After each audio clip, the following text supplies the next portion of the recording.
시장의 다양한 변수들을 다각도로 심도 깊게 분석을 해보는 시간입니다. 마켓 인사이드. 오늘은 LIG 투자증권의 최운선 연구원 모셨습니다. 안녕하세요.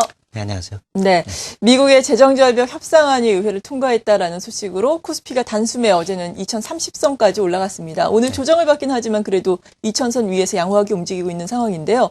상단을 1월에는 어느 정도까지 우리가 놓고 예상을 해야 될까요? 저희 하우스에서 기본 공식적인 지수 밴드는 2050포인트 정도로 설정을 했습니다. 네. 지난 연말 대비해서 약 한 3% 정도의 상승 놈이 있다고 보고 있었고요. 그렇게 보는 배경은 매크로 지표가 호전될 것을 지난 4분기 11월 중순 이후부터 반영을 했는데, 이러한 기대감을 충족시키기 위해서는 지표의 지속적인 확인이 필요한 상황이라고 판단하고 있고요.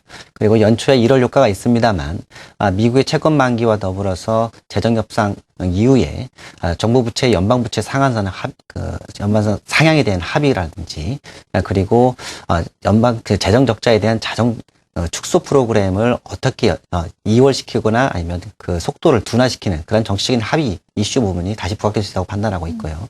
이와 더불어서 실적 측면에서 삼성전자 실적 발표 이후에 4분기 전체적으로 본다면 한국 기업들의 실적이 우호적이진 않습니다. 그래서 이러한 실적 불확실성이 반영되면서 매크로 지표 때문에 저점은 높아지겠습니다만 상단에 있어서는 2050포인트 전후에서 탄력이 둔화되는 그런 흐름을 전망했었습니다. 네, 저점은 높아지겠지만 상단의 탄력은 둔화가 될 수 있겠다라고 말씀해 주셨습니다. 그리고 최근에 발표되고 있는 경제 지표를 보자면은 상당히 좋게 나오고 있거든요. 경기에 대한 기대감도 점차 커지고 있는 상황인데요. 지금 보자면은 경기 사이클 중에 어느 정도 위치에 있는지 먼저 궁금한데요.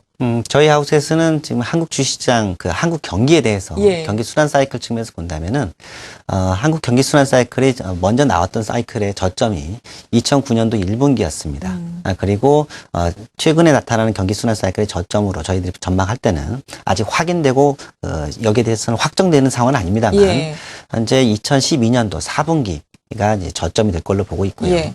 그래서 경기 순환 사이클로 본다면은 경기 수축기에서 하강기가 마무리되는 국면에 와 있다라고 판단하고 있습니다. 그리고 올해 1분기가 경기 확장기 중에서 회복기의 초기 국면에 들어가는 그런 초기 국면으로 판단하고 있어서 경기 순환 사이클 측면에서 본다면 자산 배분 측면에서 채권 대비해서 주식에 대한 웨이트를 높이는 그러한 자산 배분 전략이 합리적인 시기에 들어오기 시작했다라고 볼 수 있겠습니다. 네, 우리나라를 기준으로 경기에 대해서 말씀해 주시면서 주식 비중을 높일 수 있는 시기가 도래를 하고 있다라고 긍정적으로 평가를 해주셨습니다.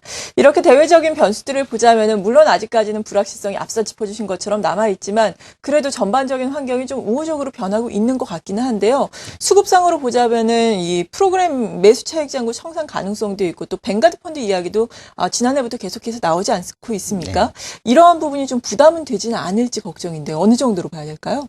일단 이런 변수는 이제 모멘텀 투자에 있어서 영향을 줄 수 있는 변수라고 보시면 되겠습니다. 네. 주식 투자를 고려하실 때 추세적인 측면에서 본다면 이제 경기 순환 사이클과 기업 이익의 추세적인 회복 이런 부분을 고려할 수 있겠고, 중간중간에 일시적인 그 가격 조정이라든지 정책이 이런 부분을 만드는 게 이제 모멘텀 변수가 되겠는데, 프로그램 매수 차익 잔고 청산과 그리고 뱅가드 펀드의 벤치마크 지수의 변경에 따른 일시적인 수급 불확실성은 1분기 중에 영향을 줄 수 있는 그 모멘텀, 지수의 상승 탄력을 둔화시키거나 일시적으로 하락 조정을 일으킬 수 있는 그런 부정적인 변수를 보고 있습니다.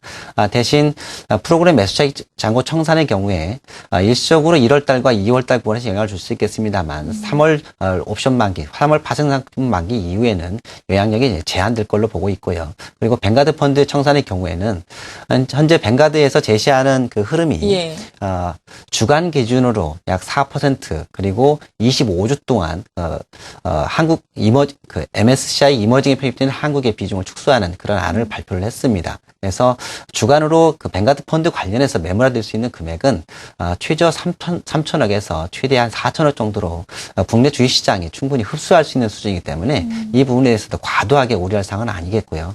다만 이 부분을 우려하는 변수는 프로그램 매수자익 잔고가 청산이 베이시스 축소와 더불어서 나타날 경우에 시장의 오비 일학과 같은 변수로서 영향을 줄 수 있기 때문에 이 부분을 경계하는 그런 대응이 필요하다고 판단하고 있습니다. 네, 일시적인 악재에 아무튼 그칠 수 있을 것이다라고 말씀해 주셨습니다. 또 계속해서 이야기가 나오고 있는 것이 환율 문제입니다. 달러화에 대한 원화 환율이 1,070원을 하회를 하고 있고요. 여기에다가 또 엔화 약세도 계속해서 이루어지면서 일부 수출주에 대한 우려감이 계속해서 나오고 있는 상황이거든요.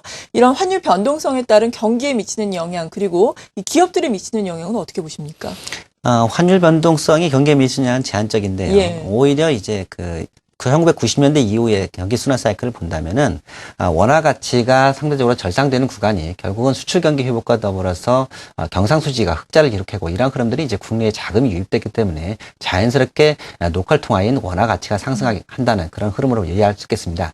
대신 최근에 나타난 원화 절상의 흐름은 지난 정부에서 과도하게 원화 가치의 상승 정책을 지향해 왔기 때문에 이에 따른 반작용이 나타나고 있고 이러한 흐름과 더불어서 최근에 미국의 국채 수익률이 상승하고 있어서 엔화 가치가 그동안의 경제 여건이라든지 그리고 이런 변수를 고려할 경우에 엔화 가치가 너무 그 평가 상승에 있기 때문에 이 부분이 보정되면서 상대적으로 원화 가치가 부각이 되는 걸로 볼 수 있겠습니다. 그래서 국내 경기에 미치는 영향은 환율 변수는 현재 상황으로 본다면 중립 변수라고 볼 수 있겠고요. 국내의 경기를 이끄는 구성하는 산업 관점에서 본다면 그동안 과거 정부 이전 정부에서 고환율 정책에 의해서 중후장대한 기업들이 대표적으로 수혜를 받습니다. 이런 효과가 경상수지가 450억 달러 넘는 사상 최대 수준까지 기록하고 있었는데요.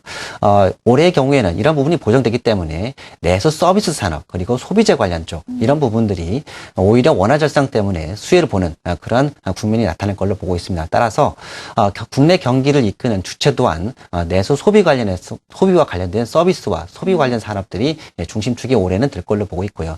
주식 투자 입장에서 볼 때도 그러한 산업에 연결되어 있는 기업들에 대해서 관심을 높이는 전략적인 대응이 필요하다라고 볼 수 있겠습니다.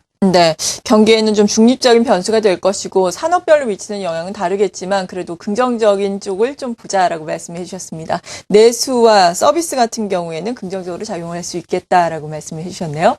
그리고 1월 하면은 또 4분기에 실적 발표가 있는 달입니다.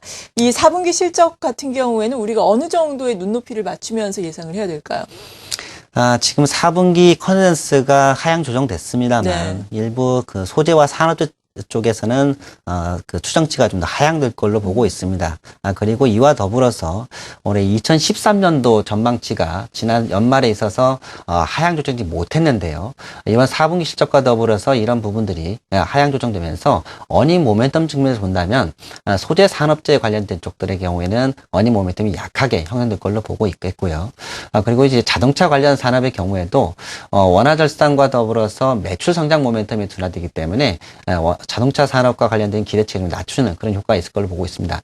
반면에 IT 업종과 그리고 금융 서비스 업종 그리고 내수 그 소비재에서 식음료 업종이라든지 유통 이런 그 부분의 경우에는 어닝 모멘텀들이 오히려 호전되는 그러한 현상이 나타날 걸로 보고 있겠고요.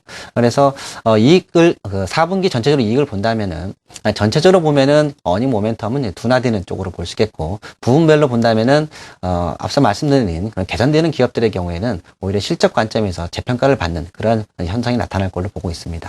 네.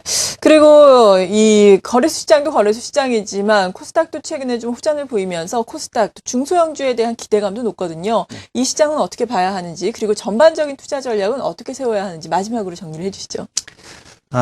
코스닥 시장에 대해서 이제 개인 투자 입장에 관심이 높을 수밖에 없는데요. 다행스러운 거는 올해의 경우에는 경기 순환 사이클이 호전된다는 점하고 그리고 정부 정책이 차기 정부가 중소기업에 대해서 육성 정책 그리고 지원 정책을 지향하고 있습니다. 그리고 원화 가치의 평가 상승이 일정 부분 열어두면서 내수 소비 관련 부분이 개선되기 때문에 중소형주의 개념이 되는 코스닥 시장 그리고 거래소에 있는 중소형주들 특히 소형주와 코스닥 시장이 올해의 경우에는 재평가받는 중요한 시기가 될 걸로 보고 있습니다. 따라서 대신 이제 주목할 만한 점은 아무리 재평가받는 환경이 되더라 하더라도 주가가 고평가되어 있다면 의미가 없습니다. 따라서 종목을 선정하실 때 가장 중요한 기준을 본다면 매출 성장률이 최소한 경상 GDP보다 높아야 되는데 시장에서 일반적으로 기대하는 수준은 최소한 매출 성장이 중소기업은 전년 대비해서 15% 20% 정도는 성장을 해야 되겠고요. 그다음에 이제 자기 자본 이익률이 있는데 이 부분이